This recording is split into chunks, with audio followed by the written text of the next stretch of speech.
তুমি একটু চুপ থাকতে পারো না?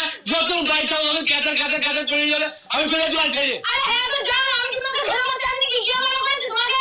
যাবো তো 100 বার যাবো আলবাদ যাবো আর এমন যাওয়া যাবো না আর আমি বাড়ি ফিরে আসবো না। আরে হ্যাঁ জানো তুমি বড় বড় ডায়লগ না আমার খুব ভালো করেই জানা আছে। 2 মিনিট পরে আমার কুকুর মানছি সুসুর করে ঢুকে পড়বি। আল্লাহ কার সঙ্গে কথা বলছি আর দাঁতগুলো খুলে যাবে তো চুপ করা যায় না যত সব। হ্যাঁ যাও পুরো আর যেন বাড়ি ঢুকবি না, বাড়ি যদি ঢুকে দিলে তো কপাল কষ্ট আছে। আপনি কি বলেন তো সবসময় আপনি শাশুড়ির সঙ্গে ঝগড়া করেন কেন?